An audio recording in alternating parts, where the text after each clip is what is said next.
약 11년 전이죠. 좀 넘었는데 2014년 4월 16일은 저희가 잘 알고 있는 대한민국 역사에 길이 남겨질 날이었습니다.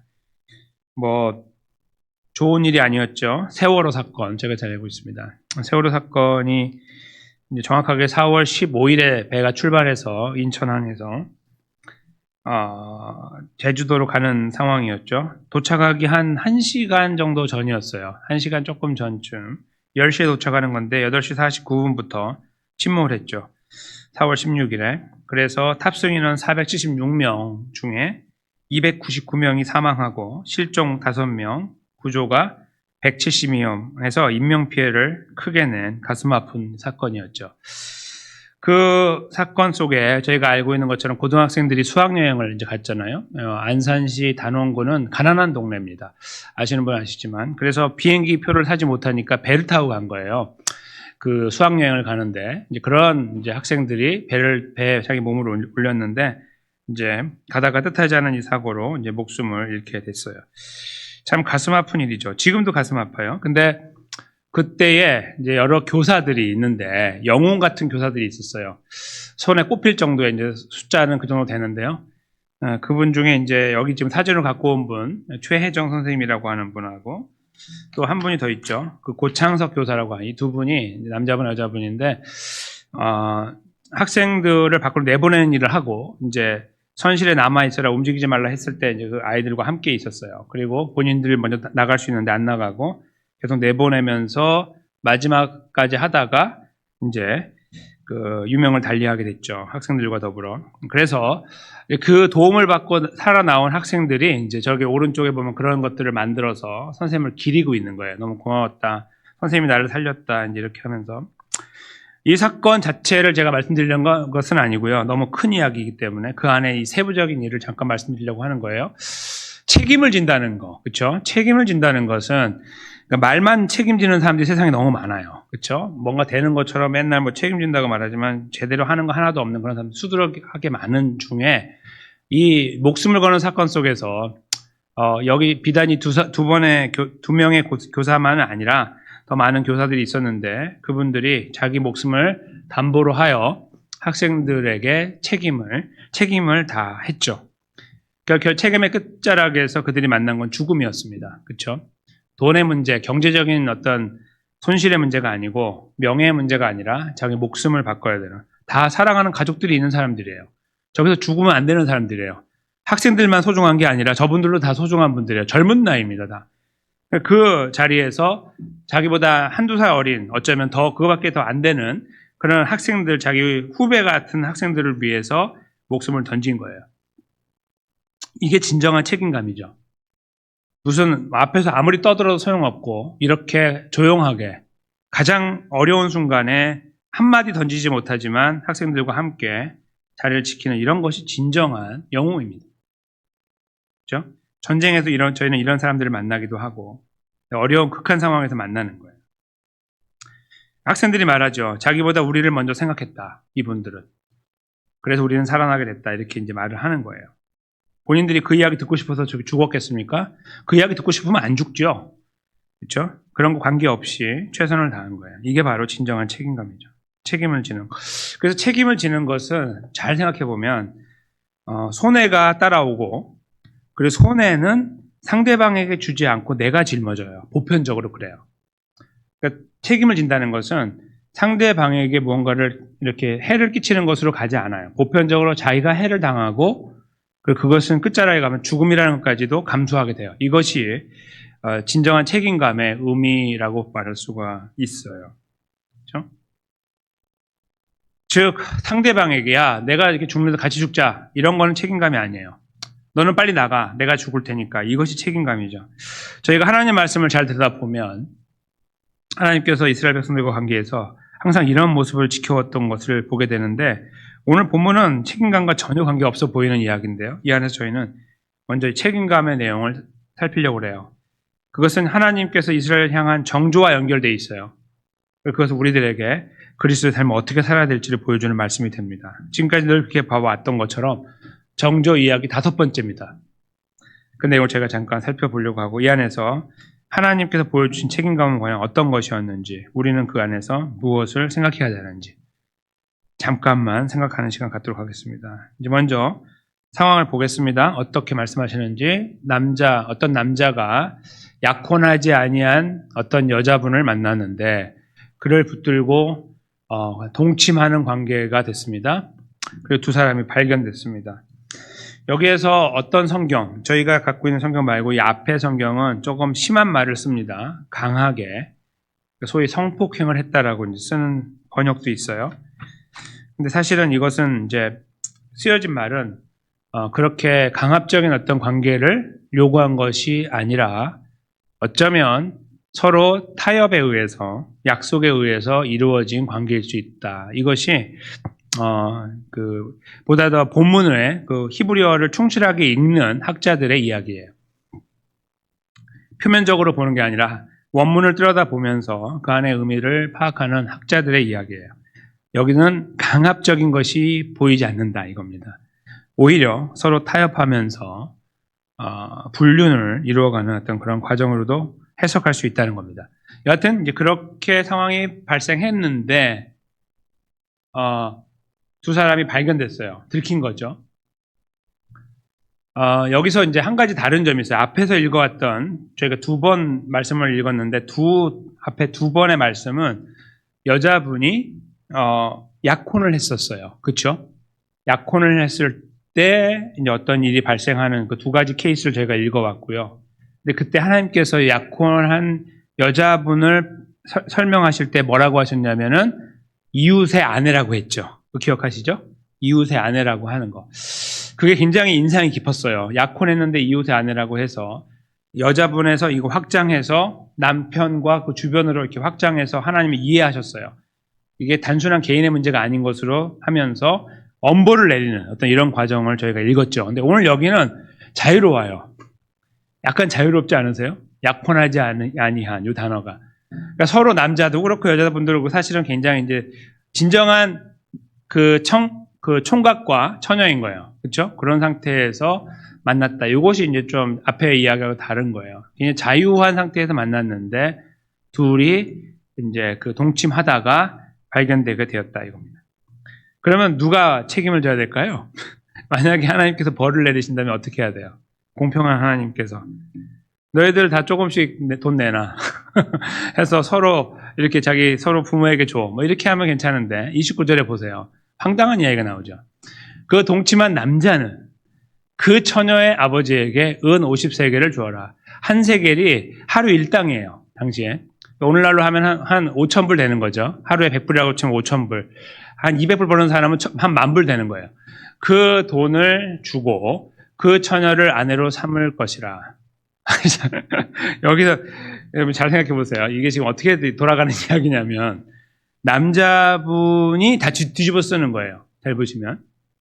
근데 제가 설명드린 것처럼 남자가 뒤집어 쓸 이 이야기의 상황을 뒤집어 써야 되는 상황은 아니에요. 만약에 성폭행이라고 하면 가능성이 있는데 성폭행이라고 보기가 어렵다는 것이 학자들의 입장이에요. 보편적으로요. 그러니까 여기서 말하는 거는 서로 타협에 의해서, 서로 약속에 의해서 한 어떤 혼 외 정사로 보는 것이 맞아요. 그냥 이렇게 서로 불편하지 않은 관계 속에서 이루어낸 어떤 사건이라 이렇게 보는 것이 더 타당해 보인다고 하면 여기에 29절의 이야기가 납득이 되지 않아요. 왜 남자가 해야 되죠? 왜 남자가 5,000불에서 10,000불 돈을 주고 그걸 그냥 벌금으로 낸 게 아니라 지참금처럼 갖다 주고 그 여자분을 모셔와서 자기 아내로 삼고 그 다음에 보세요. 처녀를 욕보였기 때문에 평생에 그를 버리지 못하는, 저기 다른 말로 정확하게 쓰면은 이혼하지 못한다 그런 말인데요.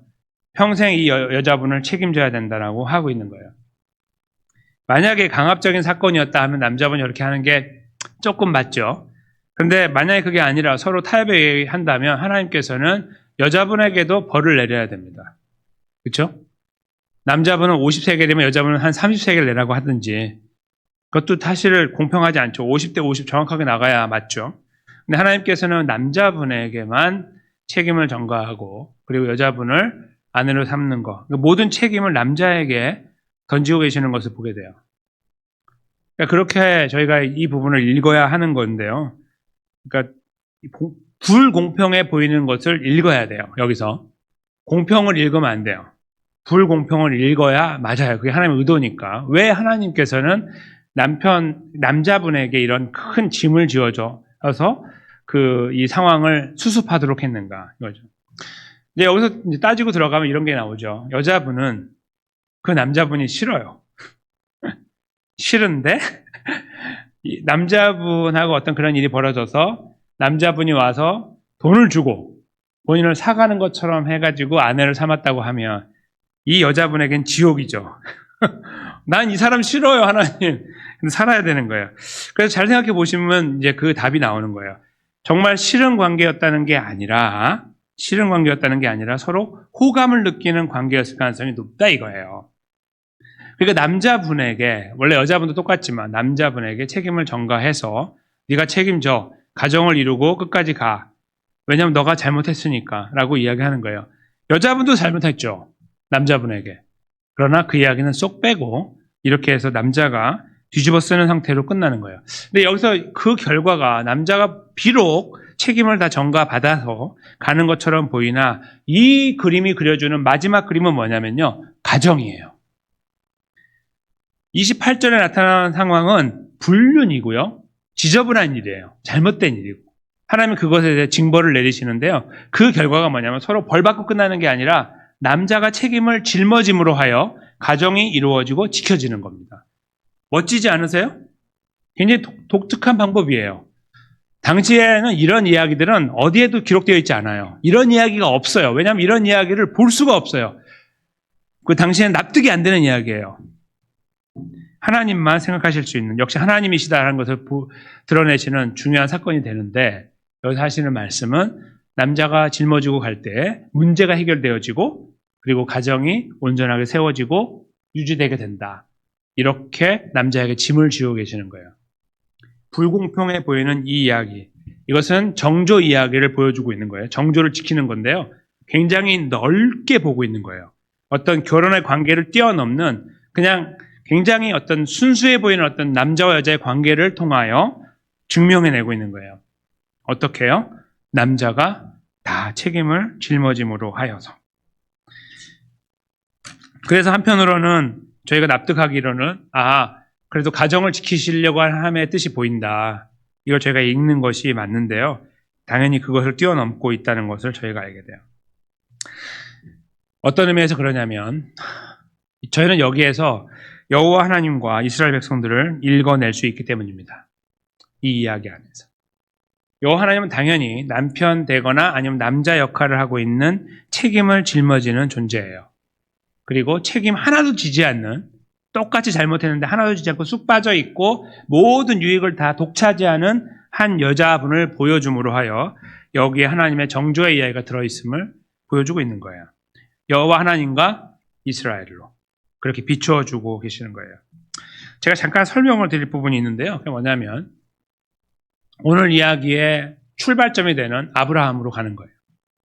아브라함으로 올라가서 잠깐 이야기를 나눌 부분이 있는데 창세기 15장 말씀이거든요.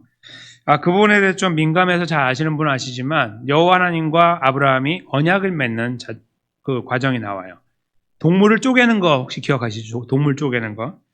그게 이제 그 창세기 15장에 기록되어 있는데 그 배경이 이래요. 아브라함이 자기의 일단 그 이삭을 낳기 전이에요. 그래서 불안한 거예요.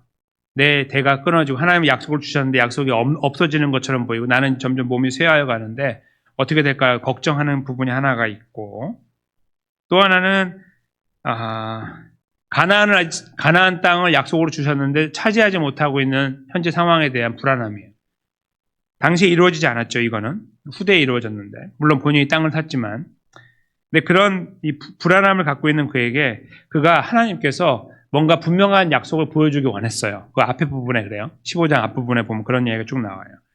그걸 놓고 하나님께서 야 그것도 못 믿냐 그냥 가만히 있어 내가 알아서 할 테니까 이렇게 하지 않고 그의 수준으로 그의 눈높이로 내려오시죠. 이렇게 내려오셔가지고 그 눈높이에 정확한 답을 주신 거예요. 그게 바로 여기 이어지는 사건이에요. 너는 있잖아 그럼 알겠으니까 가만히 있고 내가 준비하라는 거 준비해. 3년 된 암소, 3년 된 암염소, 3년 된 순양, 그리고 산비둘기, 집비둘기 새끼 이렇게 준비해. 딱딱딱 쪼개놔 반으로 이렇게 했습니다.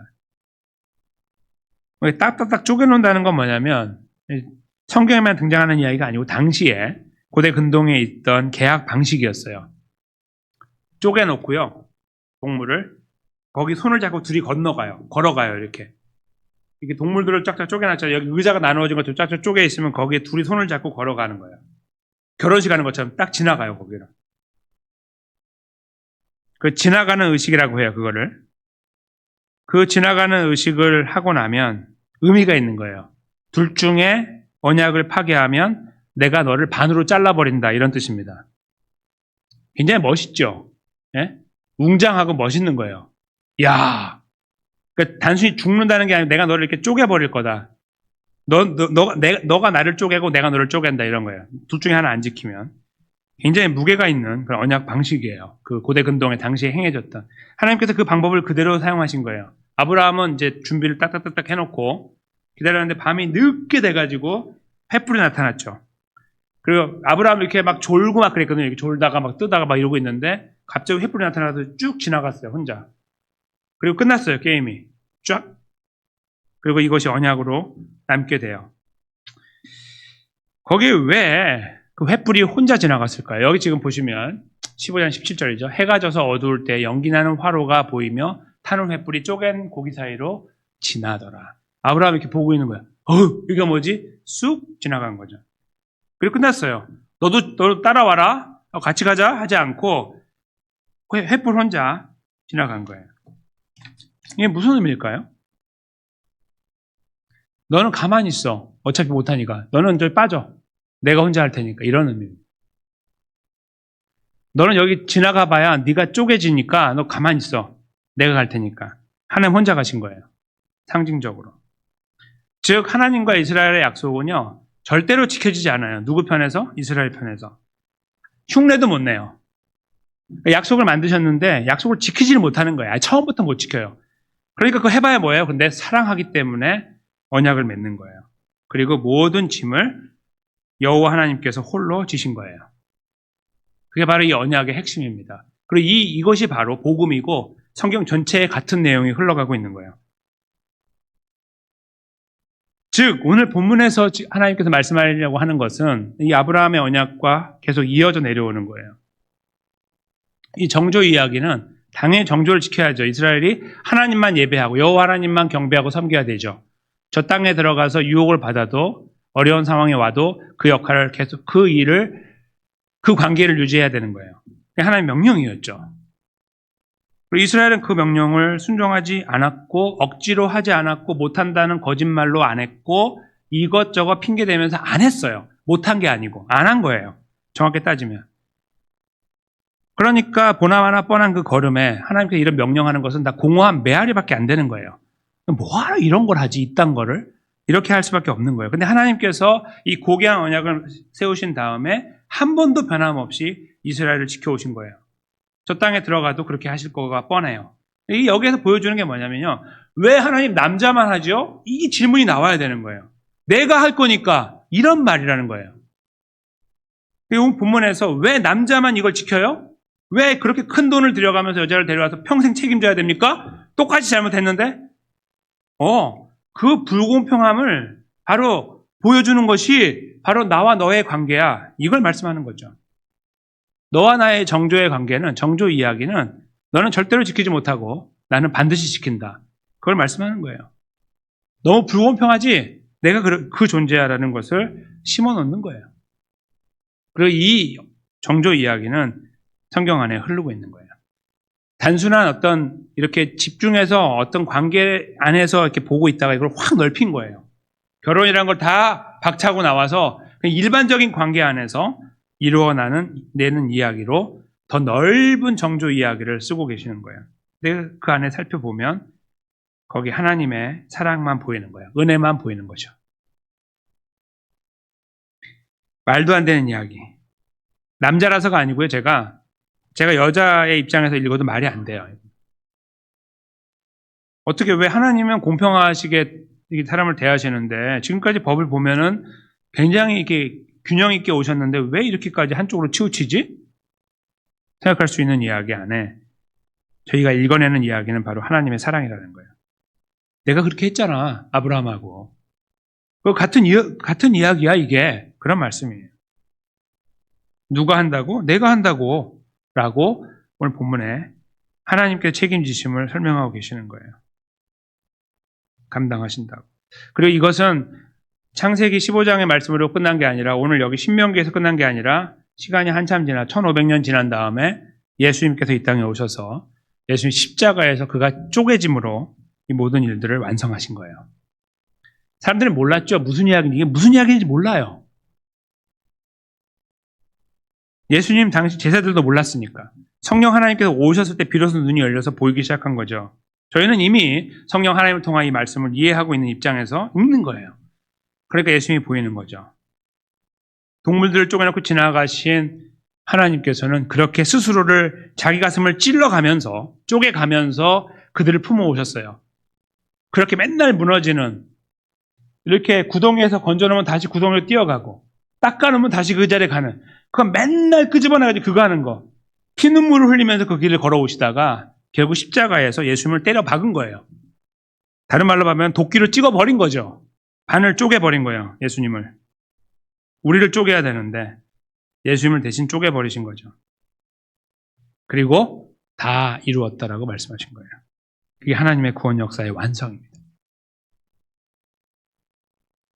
한번 말씀하시고 반드시 이루시는 분으로 끝까지 버티어 오시다가 결국 때가 되면 예수님을 이 땅에 보내셔서 그 놀라운 구원의 역사를 완성하신 거예요. 그리고 우리는 그 자리에 이렇게 버젓이 버티고 있는 거예요. 잘나서 버티는 거 한 명도 없습니다. 잘나서 버티는 일 하나도 없습니다. 우린 다 연약하고 초라하고 쭈그러드는 존재예요. 하나님 앞에서. 근데 하나님께서 우리를 이 쪼개는 언약으로 바라보고 계시지 않고 예수님을 쪼개셨기 때문에 더 이상 이걸로 바라보지 않아요. 우리를 계속해서 품어주는 오늘 본문에 나와 있는 unfair, 타당하지 않은, 공평하지 않은 그런 방법으로 여전히 우리를 품어주고 계시는 거예요. 우리는 잘못했는데 우리를 품는 거예요. 우리가 용서를 구해야 되는데 용서를 구하지 않아도 품는 거예요. 여러분과 제가요, 회개를 100% 다 하며 살지 못합니다. 여러분께 잘못하신 죄가 있다고 생각해 보세요. 머릿속으로, 마음속으로. 그걸 반드시 회개하십니까? 못해요. 잊어버리니까. 아, 이건 내가 회개해 적어놓고. 맨날 적는다고 해봐요. 이걸 적는데, 제가 옛날에 한번 그 수요 설교 때 말씀드린 건, 뇌수의 분실이라고 하는 수필이 있잖아요. 메모강. 거기서 그 메모강이 굉장히 힘들었던 시간이 언제라고 그랬습니까? 목욕탕 들어갈 때. 펜하고 종이가 없으니까 못 쓰는 거예요. 생각은 나는데. 그런 순간 없어요? 다 있죠, 우리가. 다른 말로 바꾸면 수학적으로 계산해가지고 절대로 회개를 100% 못해요. 여러분과 저는. 절대로 못합니다. 그리고 잊어버린 거 저 뒤에 있는 거 어떻게 할 겁니까? 남겨있는 거. 그래서 안 되는 거예요. 그래서 안 되는 거예요. 그것을 아시는 우리 아버지께서 예수님의 십자가에 못 박으시고 우리의 죄 문제를 해결하신 거예요. 다시는 이 정조의 문제로 우리는 걸려 넘어지지 않아요. 그런데 있잖아요. 이런 상태에서 한 가지 말씀을 주신 게 있어요. 오늘 본문의 이야기를 그대로 빼닮은 이야기가 고린도전서에 나와요. 고린도전서 7장 1절에서 5절 말씀을 잠깐 여기 화면에 적어드렸는데 잠깐 보시면 이렇습니다. 너희가 쓴 문제에 대하여 말하면 남자가 여자를 가까이 아니함이 좋으나 2절 보세요. 음행을 피하기 위하여 남자마다 자기 아내를 두고 여자마다 자기 남편을 두라. 남편은 그 아내에 대한 의무를 다하고 아내도 그 남편에게 그렇게 할지라. 아내는 자기 몸을 주장하지 못하고 오직 그 남편이 하며 남편도 그와 같이 자기 몸을 주장하지 못하고 오직 그 아내가 하나니. 함께요. 서로 분방하지 말라. 다만 기도할 틈을 얻기 위하여 협의상 얼마 동안은 하되 다시 합하라. 이는 너희가 절제 못함으로 사탄이 너희를 시험하지 못하게 하려 함이라. 아멘. 여기 내용은 뭐냐면 남편과 아내가 서로를 배려하면서 관계를 유지하는 걸 말하는 거예요. 근데 그 관계예요. 그 2절에 보시면 음행을 피하기 위하여라는 표현이 있어요. 그러니까 이게 서로 있잖아요. 사실은 어떤 관계냐면은 음행을 피하기 위해서 합법적인 음행을 하는 거예요. 그게 결혼이죠. 그렇죠? 합법적인 하나님께서 인정하시는 음행을 하는 것이 결혼이에요. 그 밖에 있는 잘못된 음행은 다 잘못된 거죠. 그래서 그것을 피하기 위하여 서로 배우자가 있다는 거예요. 그리고 서로가 그 음행의 문제 앞에 섰을 때에 자기를 서로가 보호해 주는 거예요. 그렇죠? 그 틀이 바로 결혼인 거예요.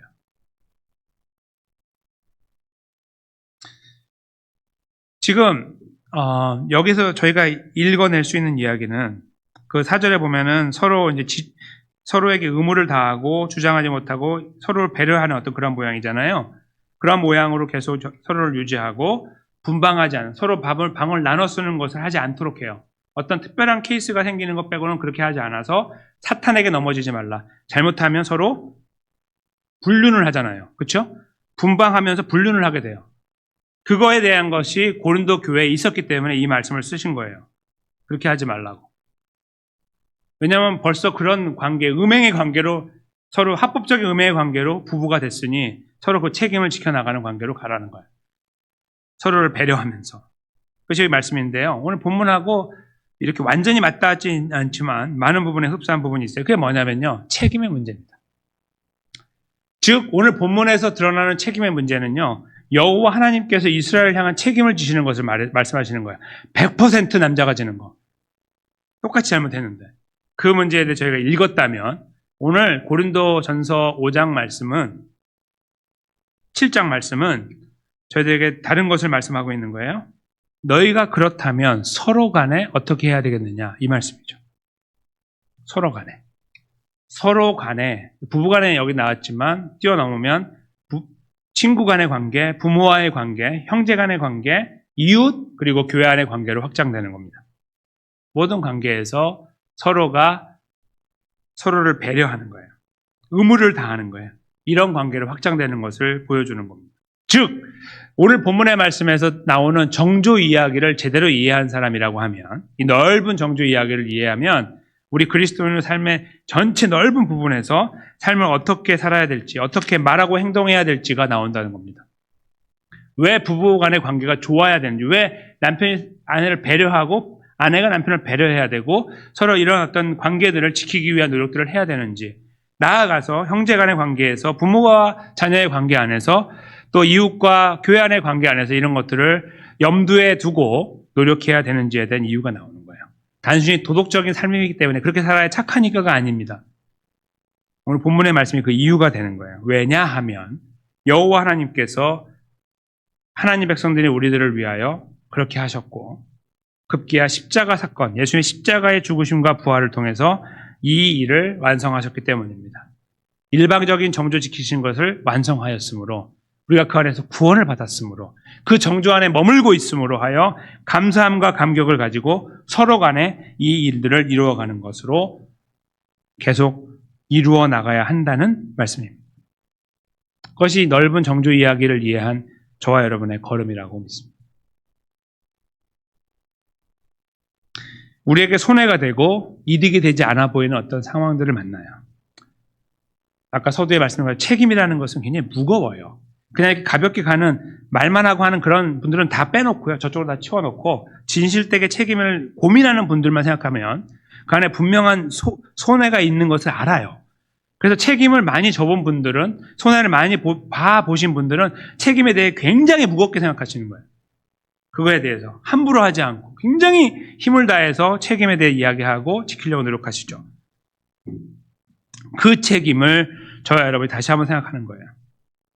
이 정조 이야기 안에서. 그것은 단순한 정조를 뛰어넘는 거죠.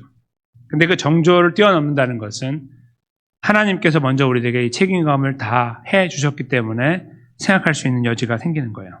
즉, 하나님께서 우리를 책임지고 붙잡고 계시지 않으면 정조 이야기를 생각할 만한 계제가 우리 안에 하나도 없는 거예요. 가능성이.